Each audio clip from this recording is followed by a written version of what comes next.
Welcome to New Hampshire's Business. I'm Fred Coker. A new report shows the hard reality that New Hampshire employers are having a hard time hiring. And here's a quote from that report. New Hampshire's labor force remains thousands of workers below pre-pandemic peak levels. The several key industries still have significantly fewer filled jobs than they did before the COVID-19 pandemic began, with historically low unemployment rates indicating a shortage of workers in the state. With me is the person who researched and wrote that report, Phil Sletton, who is research director at the New Hampshire Fiscal Policy Institute in Concord. Welcome, Phil. Thank you very much, Fred. It's great to be here. Now let's go right to the chart that you provided, which shows the significant changes in employment by type of business between February 2020 and June 2022. Leisure and hospitality, government, education and health, manufacturing, information, trade, transportation, and utilities, all down, and only mining, logging, and business services up. What's the story behind the changes in that chart, Phil? So some of the story is long-term changes in the economy or changes from the pandemic that we don't know exactly how long-term they're going to be. Another part of the story is that some of those sectors were much more significantly impacted, particularly by the early days of the pandemic than others, including their workers. Leisure and hospitality, for example, in the first few months of the pandemic, lost more than half of the jobs that it had in the state prior to the pandemic. So that's a much more severe impact than we saw in other industries where more workers were able to transition to working from home, for example. The workers in that industry, many of whom were low wage to begin with, then as a result, relied more on the public policy supports that we saw associated with the pandemic. Yeah, I special note the shortage of 6,000 workers in New Hampshire education and health services. And I say that given the fact we're starting school and the hospitals and clinics are still under stress because of COVID. Now, there's another chart. Employers are offering higher wages in businesses just to keep or to attract employees.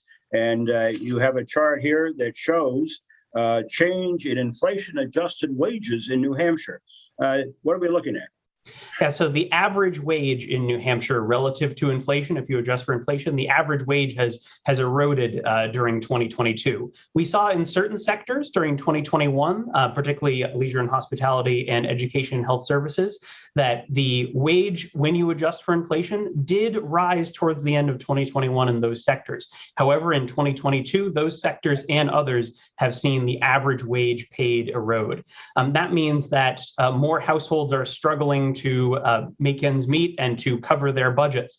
During the summer, about 1 in 3 adults surveyed in New Hampshire said it was somewhat or very difficult to pay for usual household expenses.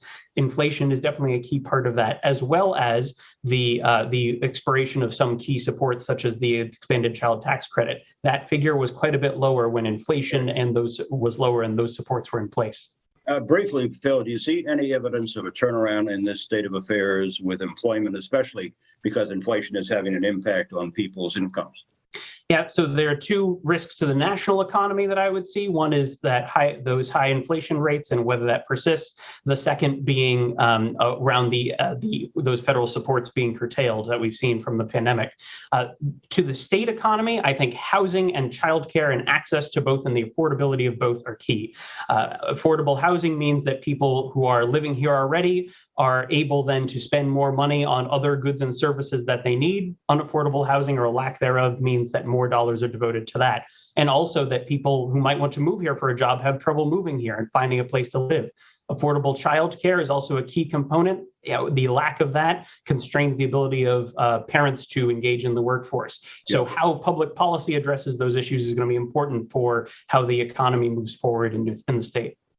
On another subject, and Phil, you would appreciate this. Finally, UNH and the New Hampshire Small Business Development Center are conducting an annual small business survey to find out how the center can help New Hampshire small businesses in these unique economic times. Go to their website, which is nhsbdc.org. We're putting that up on the screen, and to take the survey. My thanks to Phil Sletton, who is research director at the New Hampshire Public Policy, Fiscal Policy Institute. And if you missed part of this briefing on New Hampshire employment, you can go to WMUR.com, where it will be posted later today and all this week.